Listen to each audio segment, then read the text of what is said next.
بسم اللہ الرحمن الرحیم۔ یقدان یوٹیوب چینل دیکھنے اور سننے والے معزز سامعین کو السلام علیکم۔ محمود غزنوی سبکتگین نوشیروان عادل کی اولاد سے تھا۔ سلطان محمود غزنوی کے والد امیر سبکتگین تھے۔ امیر سبکتگین امیر البتگین کے داماد تھے۔ البتگین امراء دولت سامانیہ سے تھا اور اس دولت کی طرف سے ملک خراسان کا سپہ سالار رہ چکا تھا۔ سامانیہ سے پہلے مفاریہ خود مختار ہوئے۔ ان ہر دو کی حکمرانیاں ماور النہر کے علاقے پر تھیں۔ دارالسلطنت بخارا تھا۔ مفاریہ اور سامانیہ حکومتوں نے کابل و قندھار تک علاقہ وسیع کر لیا۔ امیر البتگین مذکورہ جو امیر ابو الید سامانی سے خفا ہو کر بخارا سے نکل کر غزنی چلا آیا اور یہاں اپنی حکومت قائم کی۔ یہ شہر کابل سے 75 میل جنوب کوہستان بابا کی شاخ گلکوہ پر واقع ہے۔ سلطان محمود غزنوی اپنے باپ سبکتگین کی وفات کے بعد تخت نشین ہوا، جس کا منشا اپنے سلطنت غزنی کو وسعت و استحکام دینا تھا۔ وہ اپنی 33 سال کی حکمرانی میں کامیاب ہوا۔ اس نے اپنے چاروں طرف کی سلطنتوں کو چاہے وہ مسلم ہو یا غیر مسلم کو ہلا ڈالا اور اپنی حکومت کے حدود آگے بڑھاتا گیا۔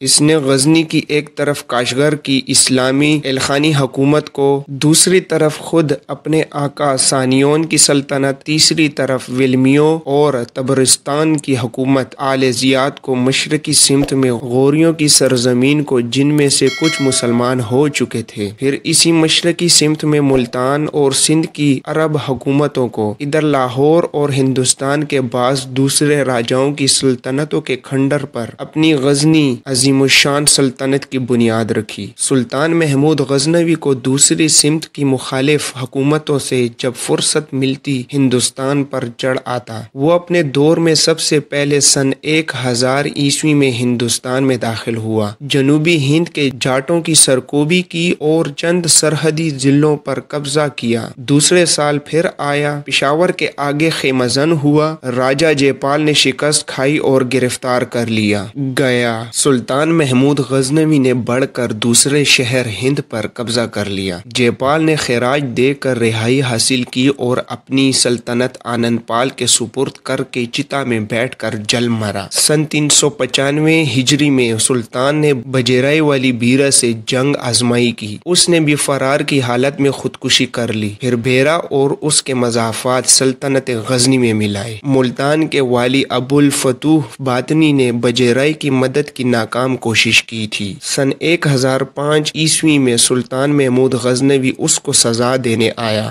رائے آنند پال ابو الفتوح کی مدد کے لیے آیا مگر ناکام ہو کر فرار ہوا۔ ابو الفتوح نے سلطان محمود غزنوی کی اطاعت قبول کی۔ سلطان محمود غزنوی نے آنند پال کے بیٹے سکھ پال کو بیرہ کا گورنر بنا دیا تھا۔ وہ اسلام لے آیا تھا، پھر مرتد ہو گیا۔ سلطان محمود غزنوی سن 1007 عیسوی میں اس کی گوشمالی کے لیے آیا اور حبس دوام کی سزا دی۔ پھر سن 1008 عیسوی میں معرکہ آرائی ہوئی۔ اس مرتبہ آنند پال کی مدد پر اجین، گوالیار، کاجبر، کنوج، دہلی اور اجمیر کے راجہ اور ملتان کے والی داؤد فوجیں لے کر آئے۔ حب الوطنی کا عام جذبہ پیدا ہوا۔ عورتوں نے اپنے زیور بیچ کر، چرخے کاٹ کر اور محنت مزدوری کر کے لڑائی میں مدد دینے کے لیے روپیہ بھیجا، مگر ہندوستانی راجاؤں کی پچھلی خانہ جنگیوں کا غبار دل سے دور نہیں ہوا تھا۔ وہ کسی ایک کی کمان میں فوجوں کو نہ دے سکے۔ سلطان محمود غزنوی راجپوتوں کی اسٹڈی دل فوج کا مقابلہ کیا۔ ہندوستانیوں کے قدم اکھڑ گئے۔ سلطان محمود غزنوی کے خلاف یہ آخری مشترکہ قومی مظاہرہ تھا جس میں نہ صرف ہندو بلکہ ہندوستان میں عربوں کی واحد حکومت بھی شریک تھی، مگر ہندوستان کو شکست ہوئی۔ اس کے بعد رایان ہند یکے بعد دیگرے مغلوب ہوتے گئے اور بیش بہا خزانے خصوصاً مندروں کے جواہرات فتح کے ساتھ آتے گئے۔ اس حملے میں سلطان محمود غزنوی نے نگر کوٹ کانگڑا کے قلعے پر قبضہ کر لیا۔ اس کے بعد سن 1010 عیسوی میں ابو الفتوح داؤد کا خاتمہ کرنے ملتان آیا اور اس کو گرفتار کر کے ساتھ لے گیا۔ اس کے بعد اس نے سن 1013 میں راجہ بھیمپال سے قلعہ نندونا لیا۔ سن 1014 میں تھانیسر پر قبضہ کیا۔ پھر سن 1015 میں کشمیر کی ناکام مہم پیش آئی۔ اس کے بعد سن 1017 میں کنوج اور متھرا پر قبضہ کیا۔ پھر سن 1020 میں کشمیر پر دوبارہ حملہ آور نامور ہوا اور سن 1021 میں پورے پنجاب کو غزنی کا صوبہ بنانے کی نیت سے انتظامات کے ساتھ آیا اور پنجاب کا الحاق غزنی سے کر لیا۔ آنند پال کے لڑکے ترلوکن پال کا انتقال ہو چکا تھا۔ راجہ بھیم اس کا جانشین تھا۔ وہ پنجاب چھوڑ کر رائے اجمیر کے پاس چلا گیا جہاں سن 1026 میں اس نے وفات پائی۔ سلطان محمود غزنوی نے لاہور کا پہلا حاکم اپنے غلام ایاز کو بنایا۔ اس کے بعد سن 1022 میں گوالیار اور کانجر کو قبضے میں لے لیا۔ پھر سن 1026 میں ملتان کے قزاقوں کی سرکوبی کی اور سن 1026 میں جاٹوں کی چھیڑ چھاڑ کا بدلہ لینے کے لیے آیا اور کامیاب رہا۔ اس طرح سلطان محمود غزنوی کے براہ راست قبضہ میں پنجاب، سندھ اور ملتان کے صوبے آ گئے۔ کشمیر، کنوج، کانجر، گوالیار اور گجرات کے اس باج گزار بنے۔ مندروں پر حملہ آوری کا حقیقی سبب یہ تھا کہ مندر دولت کا خزانہ تھے، زر جواہر کا انبار تھا۔ سلطان محمود غزنوی نے ہندوستان کے ان حملوں میں بے شمار مندروں سے دولت حاصل کی۔ سومنات میں 200 من وزنی سونے کی زنجیر لٹکتی تھی جس میں گھنٹیاں آویزہ تھی۔ جس حجرے میں بت تھا اس کی قندیلوں کو روشن کرنے کی ضرورت یہ تھی کہ بلکہ روشنی کے لیے اس میں جواہر و الماس جڑے ہوئے تھے جن کی جگمگاہٹ سے ہمادم روشنی رہتی تھی۔